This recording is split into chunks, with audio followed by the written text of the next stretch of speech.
మన తెలుగు రాష్ట్రాల నుంచి మన పవన్ కళ్యాణ్ గారు అయితేనేమి, లేకుంటే కిషన్ రెడ్డి గారు, బండి సంజయ్ గారు, వీళ్ళందరూ కూడా అక్కడికి వెళ్ళి ప్రచారం నిర్వహించడం జరిగింది. ముఖ్యంగా విదర్భ రీజియన్లో ఇప్పుడు ఏదైతే కీలకమైన మార్పు అంటే పార్లమెంట్ ఎన్నికలలో భారతీయ జనతా పార్టీ సక్సెస్ కాలేకపోయిన ఏదైతే రీజియన్ ఉందో విదర్భ రీజియన్ లో ఈసారి ఒక థంపింగ్ మెజారిటీ అక్కడ రావడానికి, అక్కడ బీజేపీ వర్సెస్ కాంగ్రెస్ లో బీజేపీ ల్యాండ్ స్లైడ్ మెజారిటీ రావడానికి కారణం అంటే విదర్భ రీజియన్ లో ప్రత్యేకంగా మన వాళ్ళు వెళ్ళి అక్కడ పనిచేయడం జరిగింది.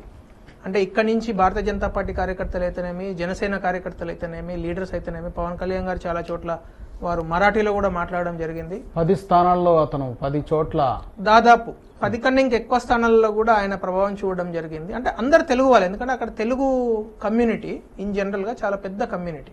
అంటే మరాఠా మిగతా అక్కడి లోకల్ కమ్యూనిటీస్ తర్వాత తెలుగు కమ్యూనిటీ, తెలుగు మాట్లాడే వాళ్ళు, ఎందుకంటే 100 సంవత్సరాల క్రితం నుంచి కూడా అక్కడికి వెళ్ళి వలస వెళ్ళి అక్కడ ఉండడం అనేది, మనం తెలుగులో తెలంగాణలో ఒక సామెత కూడా ఉంటుంది కదా, బొంబాయి బొగ్గుబాయి అని మాట్లాడుకుంటాం కదా, దుబాయ్ అని. సో అట్లా బొంబాయి అనేది ఇక్కడ చాలా చిన్న చిన్న గ్రామాల నుంచి కూడా వెళ్ళడం జరిగింది. సో ఇదంతా కూడా చాలా, అంటే మనం గెలవడానికి చాలా విషయాలు ఉంటాయి. సో దానిలో ప్రత్యేకంగా చెప్పుకోవాల్సిన ఇవి, అంటే వేరే రాష్ట్రాలు చెప్పలేని మనం చెప్పుకోవాల్సిన ఏంటంటే తెలుగు వాళ్ళు అక్కడ చాలా ప్రభావం చూపించారు. తెలుగు వాళ్ళు అందరూ కూడా ఈరోజు నరేంద్ర మోడీ గారి యొక్క లీడర్షిప్ను ఏకకంఠంతోనే యాక్సెప్ట్ చేశారు. సో మహారాష్ట్రలో అద్భుతమైన విజయాన్ని సాధించేందుకు వాళ్ళు ఇవ్వడం జరిగింది.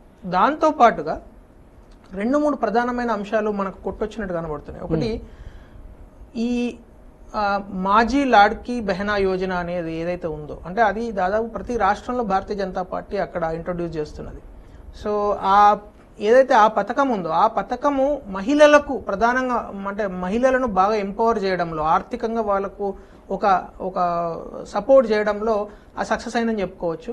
ఎందుకంటే మొన్న హర్యానాలో కూడా అదే సేమ్ అటువంటి పథకమే చాలా పవర్ఫుల్ గా కిందకి తీసుకెళ్లడం జరిగింది. అంటే ఎప్పుడైనా పథకం పెట్టడం చాలా ఈజీ అండి, దాన్ని ప్రజల్లోకి తీసుకొచ్చి ఆ విశ్వాసాన్ని చూరగొనడం అనేది చాలా చాలా ఇంపార్టెంట్. ఎందుకంటే ఈరోజు భారతీయ జనతా పార్టీ నరేంద్ర మోడీ గారి నేతృత్వంలో ఈ దేశంలో ఉన్న 65 లక్షల సెల్ఫ్ హెల్ప్ గ్రూప్స్ కు ఈరోజు 20 లక్షల రూపాయల వరకు వాళ్ళకు అంటే ఇంట్రెస్ట్ ఫ్రీ లోన్ ఇవ్వడం జరుగుతున్నది.